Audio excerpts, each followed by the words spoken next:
Greetings, fam. Welcome again to the United Hotspot. It's another day, and here we go again. Let's talk Man United. My name is Webb.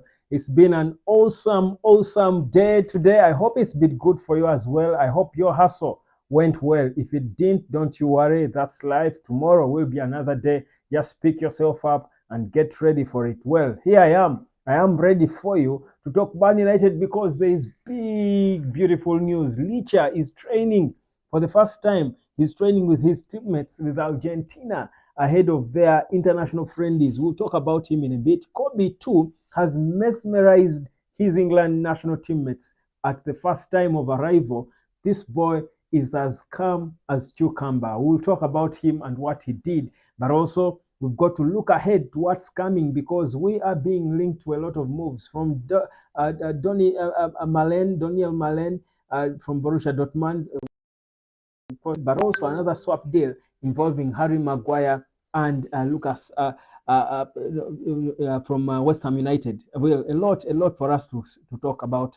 Welcome again. My name is Webb. In case you're joining us for the first time, we're here every day to talk about Manchester United. On every normal day, we do have watch-alongs as well, where we do get to watch Man United games together. Many of you are not so used to them probably, but it is a matter of time when you will appreciate them and we will get proper into them together. But welcome aboard, guys. I mean, it's been, I think, one of those exciting days. It's been, I think, a positive day for me because there is quite a number of stories we've had about Manchester United. But for me, the biggest one is Lisandro Martinez returning to training. And he went on Twitter, he's on X, his own platform, and he posted a photo or several photos of himself kicking the ball with teammates. Of course, in the same photos, we saw Alejandro Garnacho, the fellow Argentine international, as they are together in the USA ahead of their international friendly games that they're going to be playing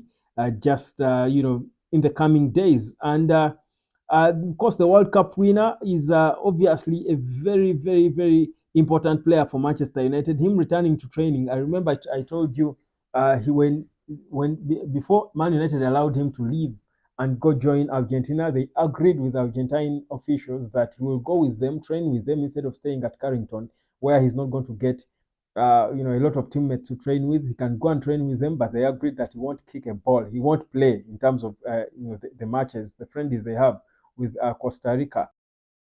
So, but his training, it's good to see him on the ball after suffering that injury. That was a major setback. He had just returned, and then, at a time when we thought our bounce back was alive, then he goes back, a very important player to how we play. So, it's a beautiful thing knowing that he's soon returning. Probably, and I had said it here before, that it's actually probable that he could return before the end of this month. The plan was to have him at the end of the month, but it's possible that he could return.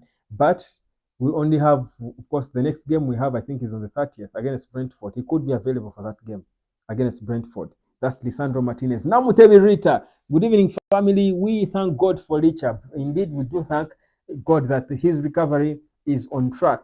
He's on track. Seeing him kick a ball is so important. And people were asking me about Licha and how his importance on the team. I think it's clear. What Licha gives us is clear.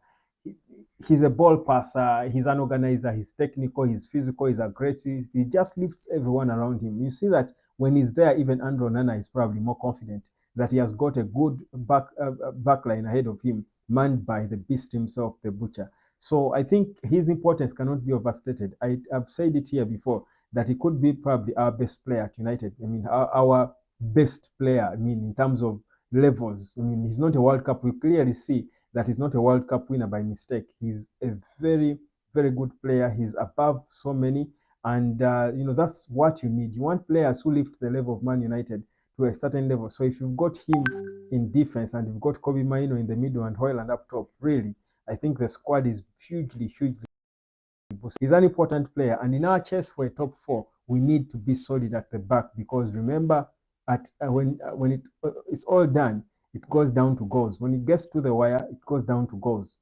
And goals are so important when it comes to the Premier League. And our goal difference is worrying. So it's going to be important having him back. And it's good to see him, of course, back there. He's one of the untouchables, I think, clearly. He's one of the untouchables. I also think that after Bruno and whenever that will be, because Licha is a few years younger, about 4 years younger than Bruno. I think he could be another captain. He's a leader. He's a leader. His character alone, the way he communicates, I think perhaps even his English. I had an interview with him. I watched an interview with him, and his English is okay. I think he's the other proper leader in that team. He's a good leader in the team, which for me, I think is good. We need leaders in every department of the team if you're going to step it up a notch. Now, it's not only Licha who trained, another player who trained and, of course, excited, mesmerized England at the St. George Park is Kobbie Mainoo. This boy is insanely confident. The confidence of Kobbie, and I'm going to go back to Licha in a bit, but the confidence of Kobbie is insane. This boy is only 18, but walks into the England national team, the senior team, for the first time. This team is full of talent. I look at the England squad and I'm thinking this could be their most talented squad in more than 10 years, more than a decade since they had the Paul Scholes and all these Beckhams and the likes. This squad is full of talent, but this boy matches in, and the confidence he has while training is of someone who was there since 2010. That's how good this boy. That's why I say this boy is gifted. That's why I keep saying it is not just talent; it's a gift, and gifts cannot be explained. If it's words, there is no way you can explain a gift. It's just a gift. It's a special gift. Now this boy lifts the training, and I'll tell you, against their friend is against Brazil and England. Of course, the coaches. I mean, Gareth Southgate might want, even Frank Lampard was there attending the training, by the way, probably to look at him himself and see for himself physically clear what this boy does. But honestly, for me, I think he may not probably start the first friendly, maybe out of respect. I don't know if they want if they don't start him out, you sort of understand. Maybe they want to make it a slow introduction for him. But trust me, he will play. He will start the second friendly. I think he will start at least one of the two. They might want to start him straight away, depending on how important they view him. But I'm looking at this England team and seeing a midfield of Kobbie, Declan Rice, and Jude Bellingham. And I'm thinking, what excuse will they have not to win the Euros? This is the most talented squad by far. But this boy has just mesmerized everyone at St. George's Park. We are waiting to see. You will see the interviews drop after the training. They will ask them about him because he's the talk of town. He's the talk of football lately. Bebe Paul, why haven't the English coach called up Greenwood?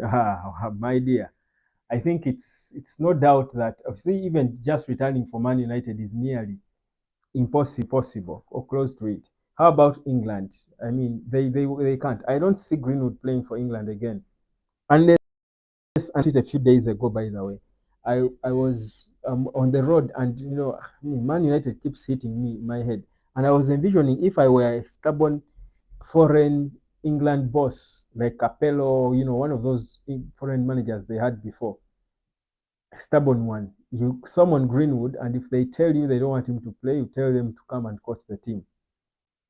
Yeah, if a stubborn coach, but you see, this is Southgate. He's an white English guy.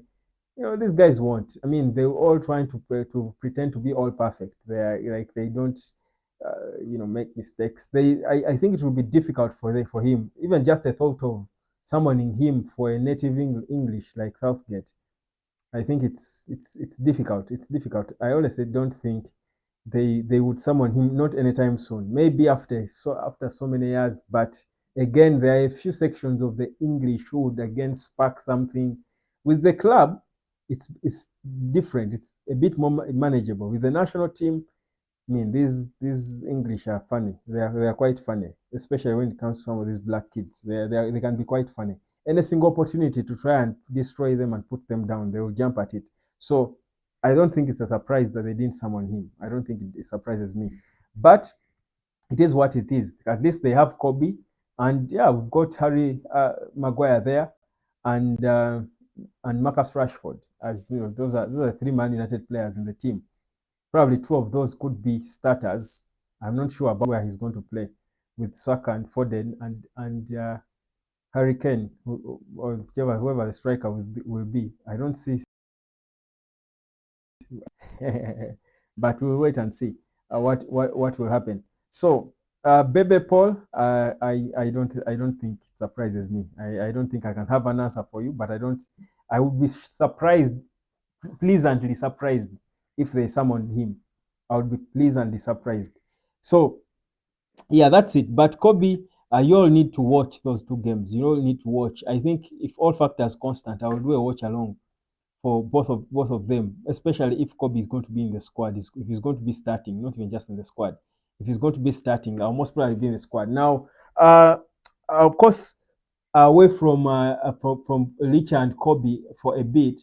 Now let's talk about the players who we're being linked with. Now we're being linked with a lot of players. Now I spoke about in my earlier video today. I spoke about Daniel Malin, this 25-year-old Borussia Dortmund forward. He's not really a striker. He's not your number 9, but he's a guy we've been linked with for a long time.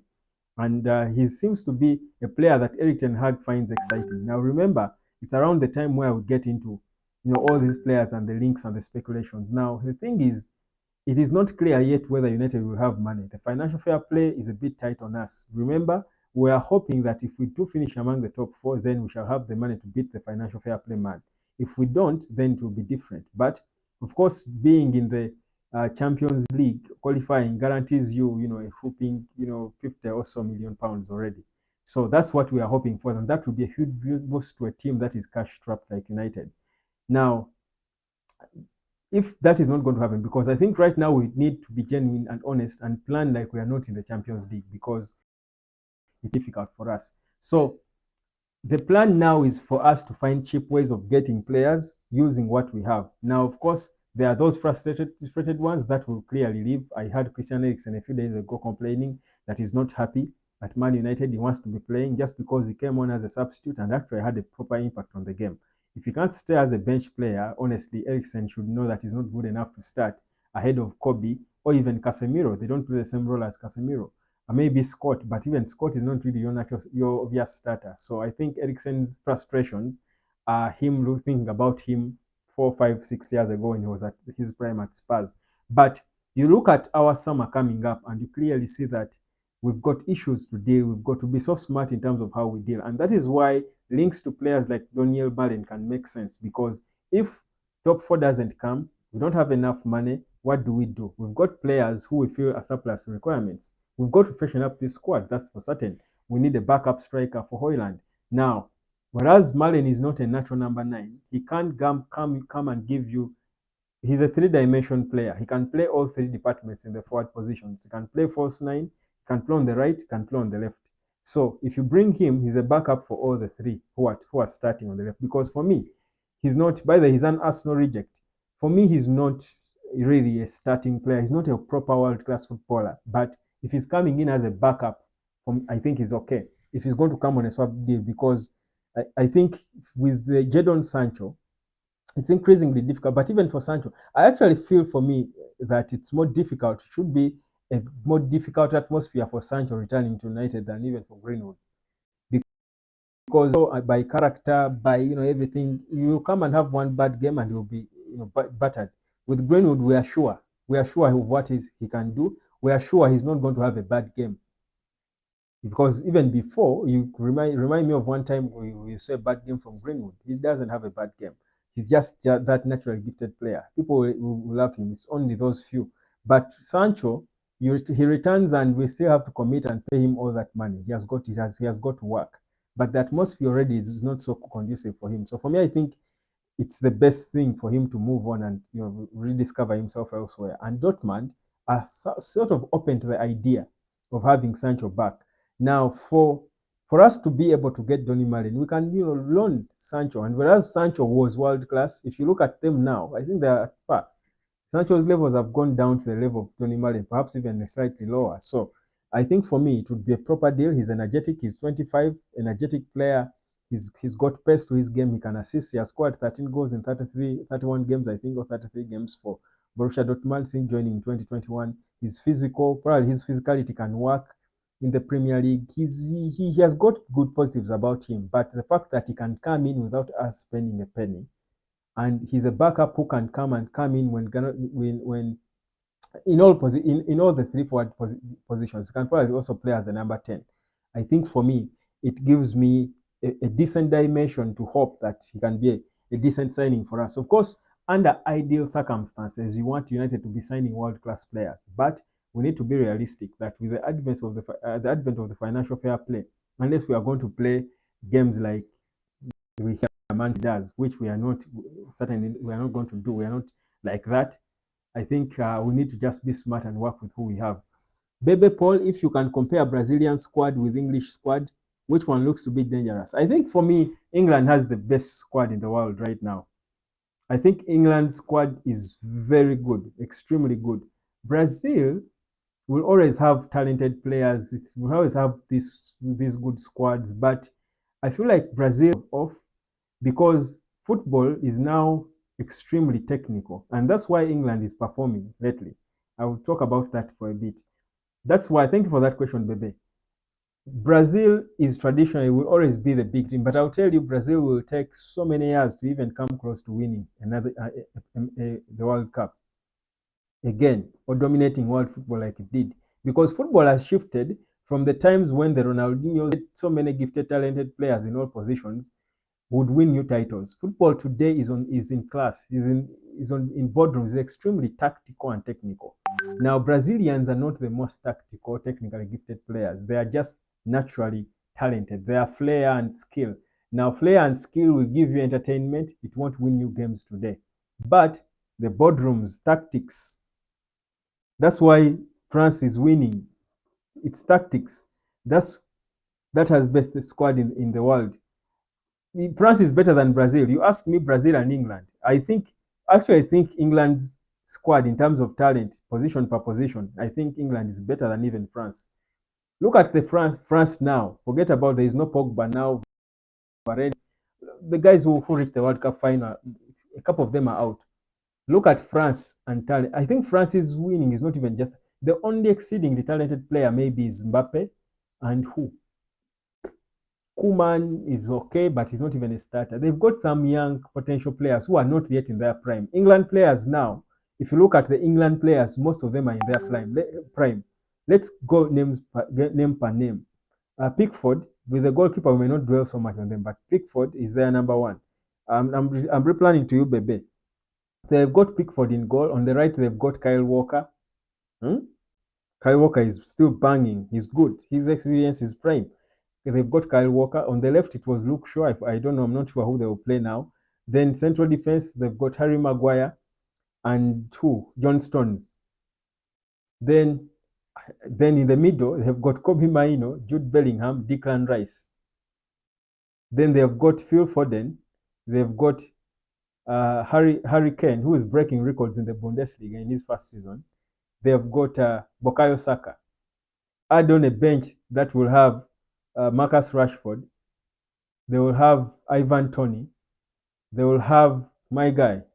I think player per player, England has the most right now, the most talented squad in their prime. The generation of France is off because a couple of them will no longer play. You know, makes them look exceedingly good, but you think about France and you're thinking, no.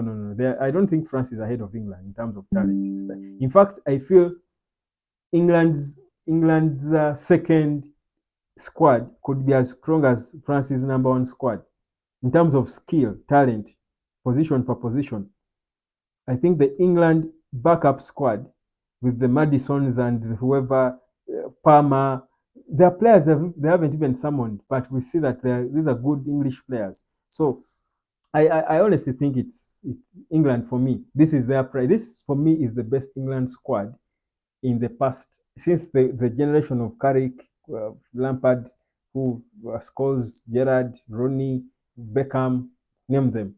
Since that generation, this could be the hottest English squad. And the beauty is, the difference now is the reason why this England is even able to reach finals and semi-finals of competitions is because, unlike back then when football was so much won by teams that have got the talent, the gift, the flair, the game has shifted from individual players who are extremely talented to coaches, tactical minds, tactics. Now that's why, and we know that England is ahead of the rest of football when it comes to tactics. The technology, football is highly technological now. You know, stats and then computer stuff, programming players. Then so they are the head when it comes to this. That's why they can dominate football for a couple of years until other teams also now also seem to catch up. Because England should be ahead of the rest when it comes to football technology. They will come to medicine and psychology, all these things that matter in football today.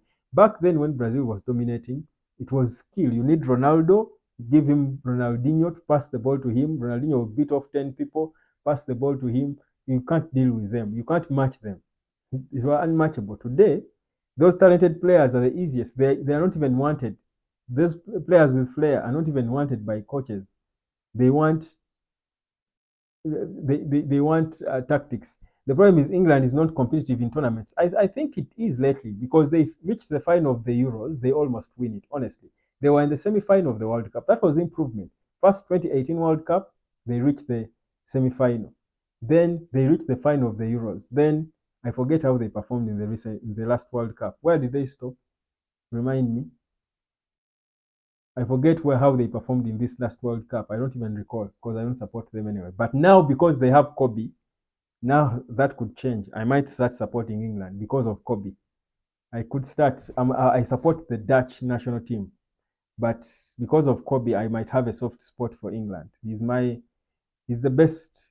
I don't think I've liked any footballer more than I've liked Kobbie in the past. I don't know which player did I like so much. I don't know. I've seen players who are good. The Zidane, Ronaldinho. I think he's the one player. He's the player I've liked the most after Ronaldinho. Kobbie Mainoo.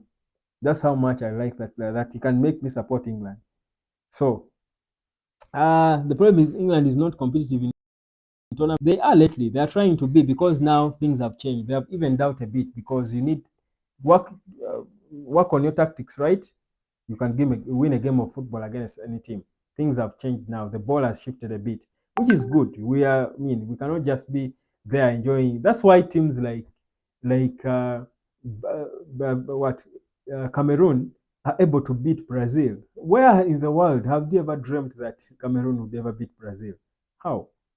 To take a miracle, but they brought game at game and beat them.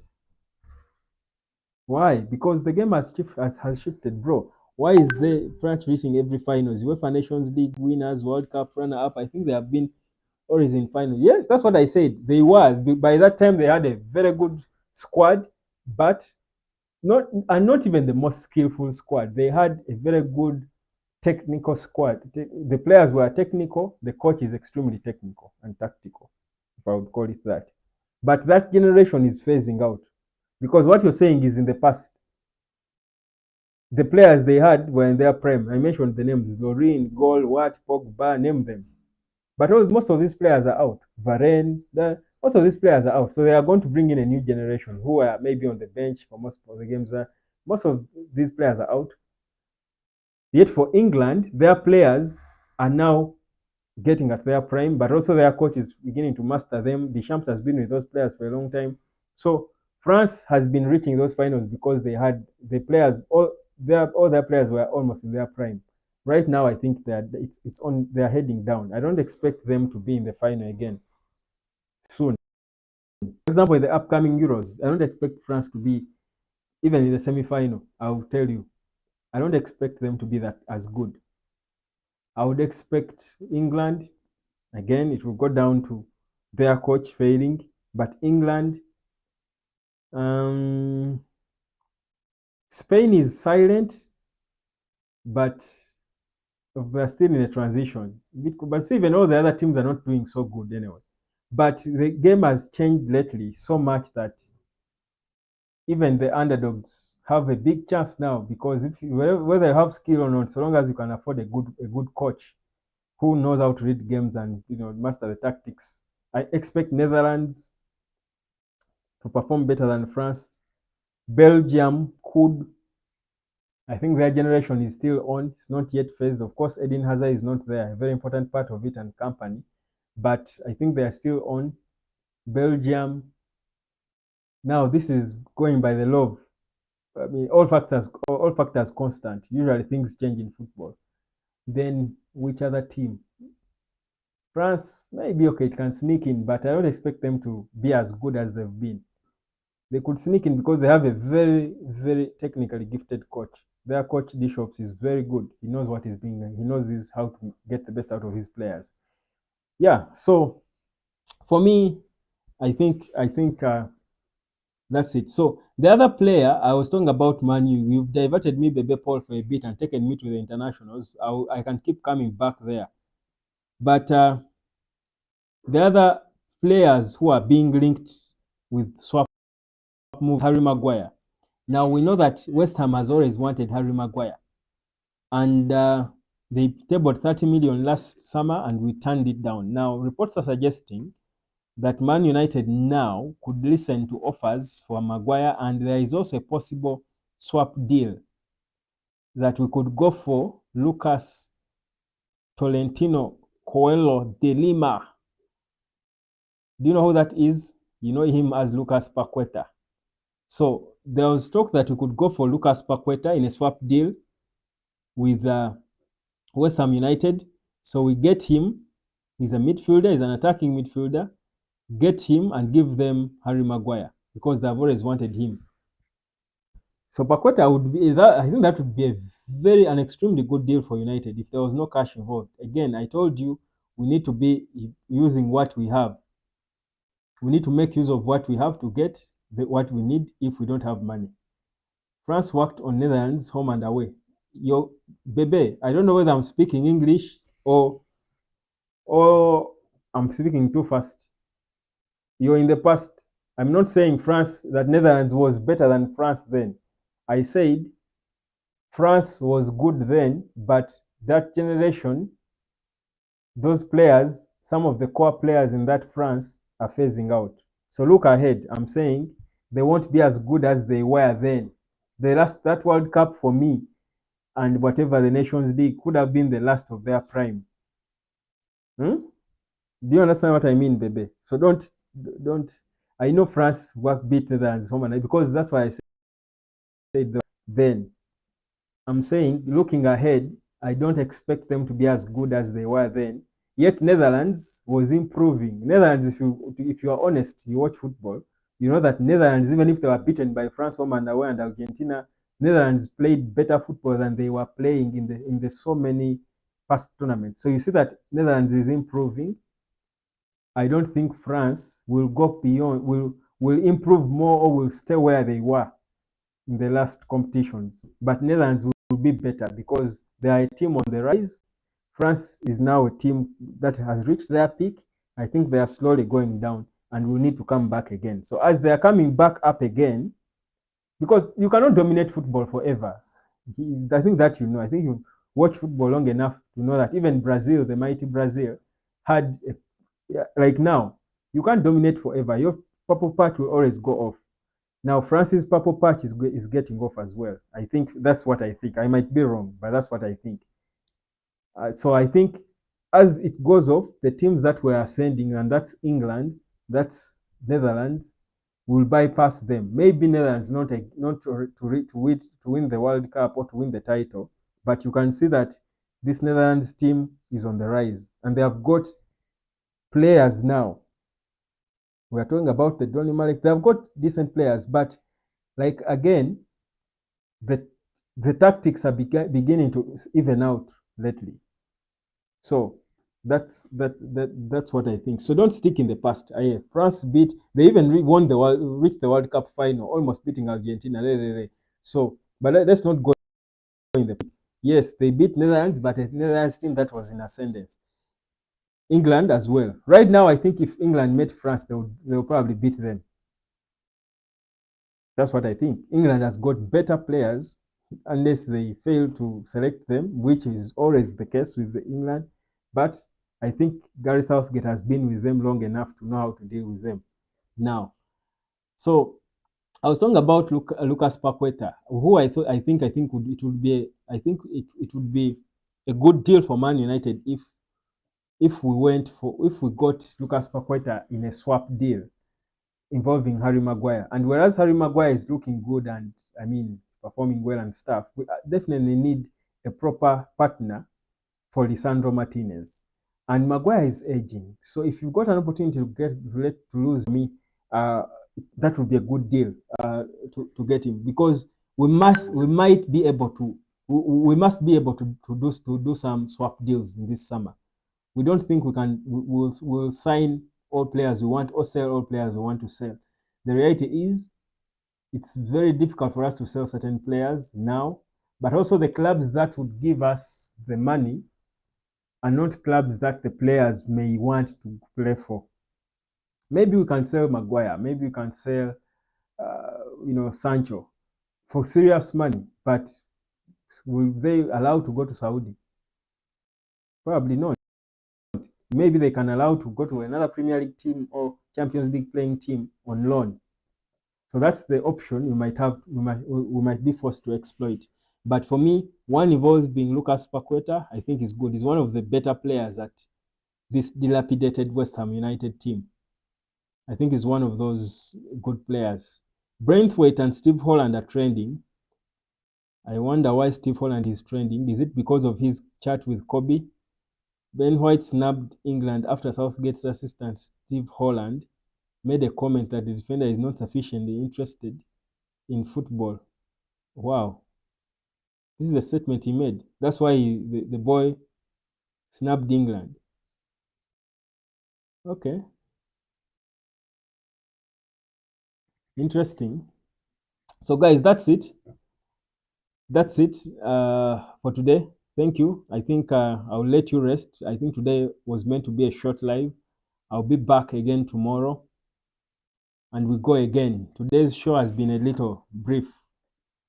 That's because my gadgets, I spent long in my ups and downs. So my gadgets are not at 100. They might play full one on me, which I don't want to happen like it did yesterday. But thank you so much. I'll catch you again tomorrow. Good day. Cheers. Namutebi and Bebe Paul and everyone. Thank you.